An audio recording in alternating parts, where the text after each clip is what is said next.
ان 3 سوالات کے بعد ایک چوتھا سوال بھی ہوگا، ایک چوتھا سوال بھی ہے، لیکن یہ سوال ان تینوں کا نہیں ہے، یہ الگ سے ایک سوال ہوگا جو ابو داؤد کی روایت اور مسند احمد کی ایک حدیث ہے، اور بخاری میں بھی اس کا ایک حصہ آتا ہے۔ رسول اللہ صلی اللہ علیہ وسلم فرماتے ہیں کہ جب اچھا انسان جواب دے دے گا کہ اللہ میرا رب ہے، محمد صلی اللہ علیہ وسلم میرے نبی اور اسلام میرا دین ہے، تو فرشتے پوچھیں گے اے شخص، اے نیک انسان، تجھے کہاں سے پتا چلا، کیسے معلوم ہوا کہ یہ جواب کیسے ملے؟ تو آئیے اب سنیے جواب کہاں ہے، کہاں یہ جواب چھپے ہوئے تینوں سوالات کے۔ اس چیز کو جان لے اور کبھی اپنی زندگی میں اب اس چیز کو نہ چھوڑے، ان اگر جوابات کو بآسانی خبر میں دینا ہے تو کیا ہے وہ چیز جس نے اس نیک انسان کو جواب دینے کے لیے وہ کیا، جس نے اس کو جواب بتایا۔ رسول اللہ فرماتے ہیں نیک انسان سے فرشتے پوچھیں گے اور کہیں گے ما یدری کا، کیسے تجھے پتا چلا، کیسے معلوم ہوا ان کے جوابات؟ وہ کہیں گا نیک انسان قرأت کتاب اللہ، میں نے اللہ کی کتاب پڑھی تھی، اور پھر فرمائیں گا آمنت بہ، ایمان لایا تھا، وتصدق بہ، اور اس پر جو ہے میں نے اس کی تصدیق کی تھی۔ کہاں ہے جوابات؟ کون سی گائیڈ بک میں اس جو ہے کوشچن کے جو ہے آنسرز ہے؟ قرآن، اللہ کی کتاب میں جواب ہے۔ جب اس سے پوچھا جائے گا، گویا چوتھا سوال نہیں ہے، الگ سے پوچھا جائے گا کہاں سے جواب ملے؟ وہ کہیں گا قرأت کتاب اللہ، میں نے اللہ کی کتاب پڑھی تھی، آمنت بہ، صرف پڑھی نہیں ایمان بھی لایا تھا، وتصدقت، اور اس کو میں نے تصدیق بھی کیا تھا اس چیز کو۔ تو کیا پتہ چل رہا ہے اس سے؟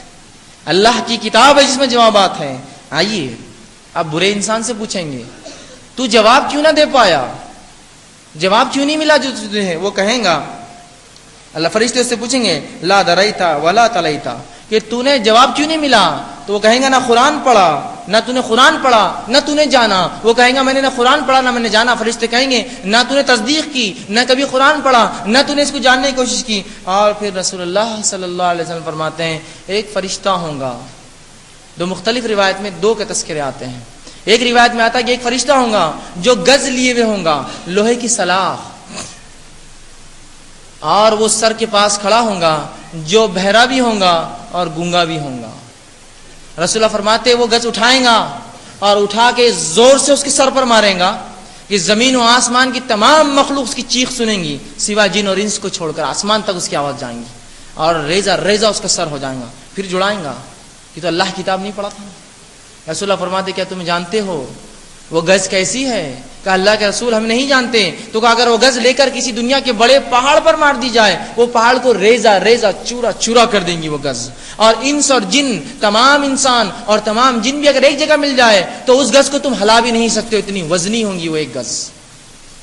تمام جن اور انس پہلے سے لے کر آخری سب بھی مل جائے اس کو ہلا بھی نہیں سکتے ہو، وہ پڑیں گی سر پر ہر بار۔ دوسری روایت میں ابو داؤد کی جو الفاظ ہیں، فرشتہ تو ہتھوڑے لیے ہوں گا، دو ہتھوڑے لیے ہوں گا۔ جب پوچھیں گا کہ کیوں نہیں جانا، وہ کہیں گا میں نے قرآن نہیں پڑھا۔ تو فرشتہ کہیں گا کہ نہ تو نے جانا نہ کوشش کی، اور وہ دونوں ہتھوڑے لے کر اسی کنپٹیوں پہ رسول اللہ فرماتے ماریں گا، جس سے اس کا بھیجا نکل کر اس کو اڑ جائے گا، اور اس زور سے وہ چیخ ماریں گا زمین و آسمان کی تمام مخلوق سنیں گی سوا انس اور جن کو چھوڑ کر۔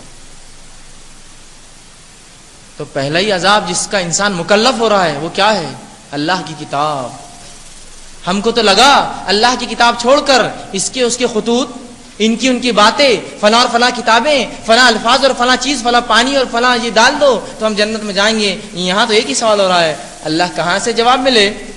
کہیں گے اللہ کتاب سے۔ اور کیوں نہیں ملے؟ اللہ کتاب نہیں پڑھا تھا۔ تو اللہ کی کتاب بنیاد ہے، یاد رکھیے، اس دنیا کے اندر اور اس آخرت میں اور اس قبر کے اندر، لیکن اس کتاب کو ہم نے